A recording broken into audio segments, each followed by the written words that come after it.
was recently separated, and I was involved with a married man at the university we both work at. My timeline of events, I found out I was pregnant when I was actually about 14 years old. I told the father, and at first he was happy about it, and then decided he wanted absolutely nothing to do with it.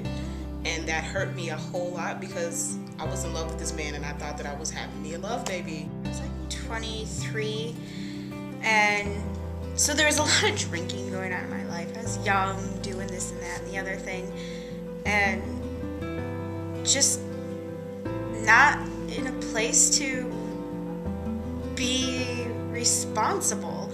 Like, I had nothing to call my own necessarily, or no one to call my own for that matter, and so it was just wild and carefree at that point.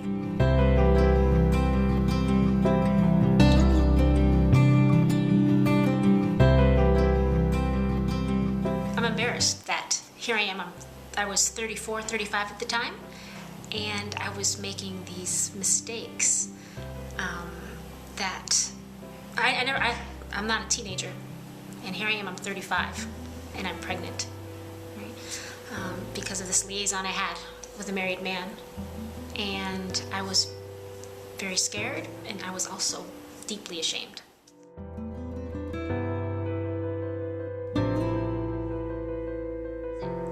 My son cried. He was in tears, telling me that I could not send his brother far away. And I realized I had to include him in the adoption decision. It wasn't just going to be me. It was going to be my son that had to be involved. When I was about 6 months pregnant, my mom told me that she was pregnant with number 9.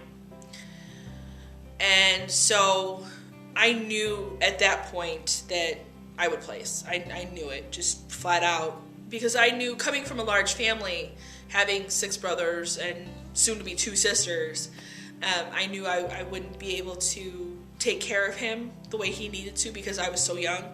And I also wouldn't have as much help as I would need because my mom and dad would be busy raising their own kids. I felt, me and my mom for that matter, felt that I couldn't handle, I didn't even know I was having twins, but we felt that I couldn't handle the bulk of all of my children together. And then when we found out it was twins, that kind of solidified the whole thing, that I couldn't handle all of it. Because we both come from humble beginnings. We wanted a couple that would share good values that, unfortunately, when we were together, we discarded those values. So we wanted him to be brought up with good values. We found a couple that valued hard work. They were into the arts.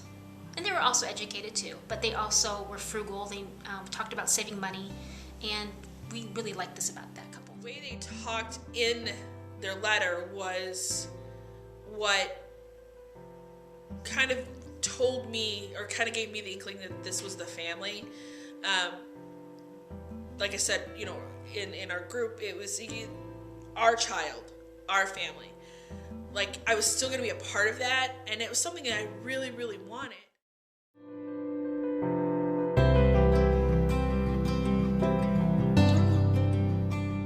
I wanted openness. I loved how Matt and Ryan were loving, like, they loved each other, and I absolutely loved that because I wanted my kids to be surrounded by love. And me being kind of a single parent, I don't know if they probably would have got all of that. I would have just been alone handling everything by myself. But I liked that they were open. They didn't judge me at all. I felt like I was part of everything when everything happened. They still contact me quite often about everything. I can't even lie. I wanted my babies to have some type of me around, and so the fact that Matt likes Harry Potter and was going to read them Harry Potter stories at night, I really like that too.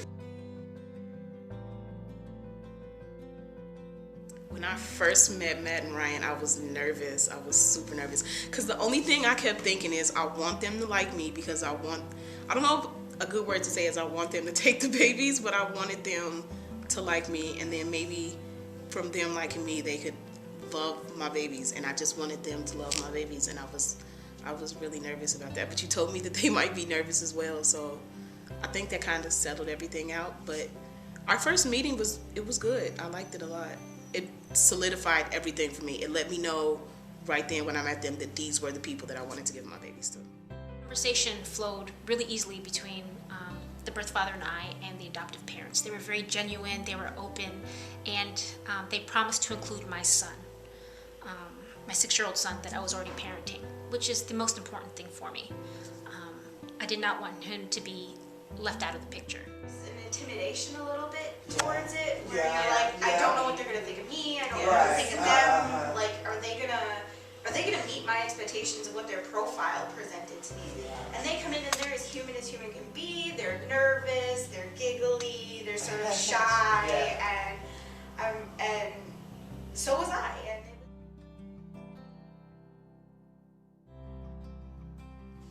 So I actually stayed in the hospital 2 days, and he was with me both days. And then he came and stayed at the Cradles nursery, so that my brothers and sisters could have a chance to have some time with him, and because they were all really young, so they couldn't come visit me in the hospital. So my parents actually took him out a day from school, and we traveled here, and we had like a big family kind of get together, and then the next day is when I signed the paperwork. The arrangement that they would be there for the birth, and they were for 3 days. They were in the hospital, in the waiting room, waiting for the "it's finally happening" thing. And the plans that I had made for them was that when the birth was happening, they would be in the room watching it happen. And they were standing by my side, watching it happen. And then when he was finally born, and they go to put him in the table to clean him up, I wanted them to be the first ones to hold him, because I wanted them to have that connection with the child to have that connection with them. And I could see them across the room, and they're holding him and crying. But it was exactly what I wanted. And it was beautiful because they were just smitten. They were smitten by him, and it was great. It's a great moment to have.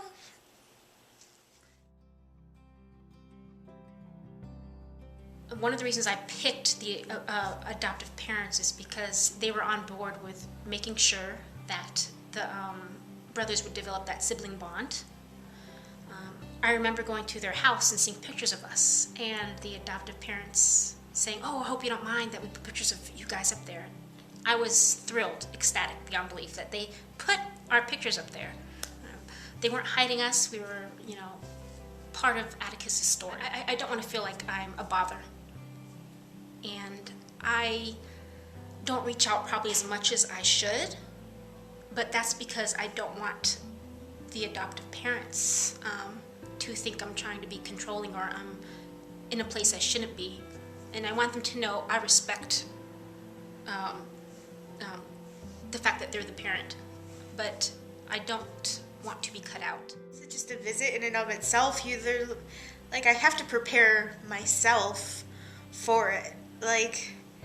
I'm a procrastinator. I'm nervous about it, so I put it off. I don't like to feel like I'm intruding into their life. The idea of they're obligated to meet with me and let me see my son is a painful thought process. So reaching out for a visit takes a lot. It's very rewarding when the visit happens. You walk away feeling euphoric because you're to be reconnected with a part of yourself. It's a good feeling. But it doesn't change that every time it's about to come to a visit, having to reach out, it still hurts. We're the scared ones more than they are, I would think. We have the bigger fears that one day we'll be cut off. A little older, it tapered off, and which is to be expected. But then I didn't hear anything from,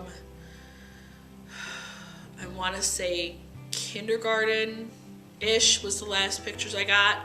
And then right around 2nd grade is when you're supposed to make your first Holy Communion. And so I expected stuff around that point in time, and I never received anything. We have hopes that she will live up to what we've agreed on as far as our contact and everything.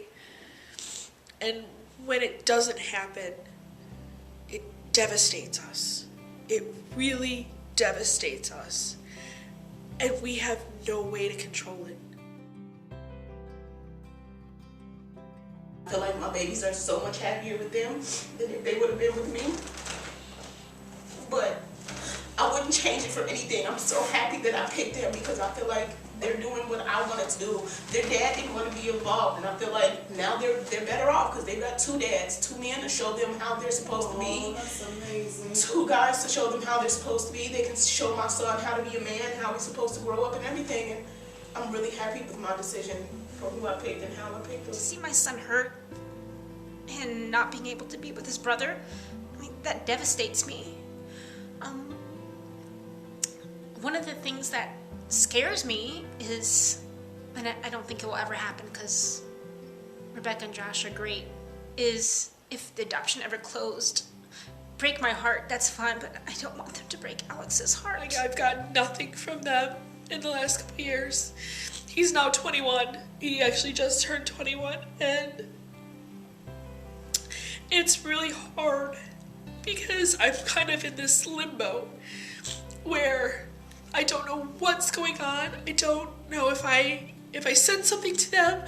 I don't know if I don't want him to think that I'm like hounding him for contact, or I'm trying to pressure him into having contact with me.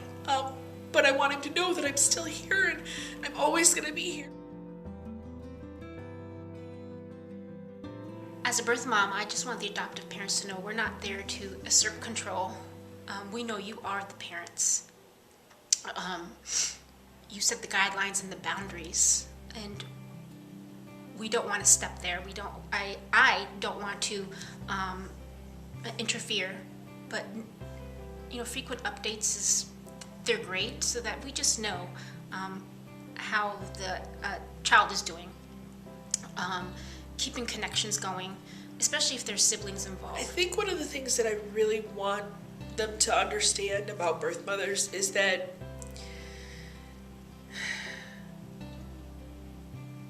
we love our children just as much as you will come to love them. And that if we don't seem all that enthused in the beginning about contact, it's not because we don't want it. It's more so because we're going through a lot of stuff and we're trying to process everything. There's a lot of questions about, well, aren't you afraid they're going to steal the baby and all this other? No, we're not going to. We're giving this to you because we know we can't take care of this baby.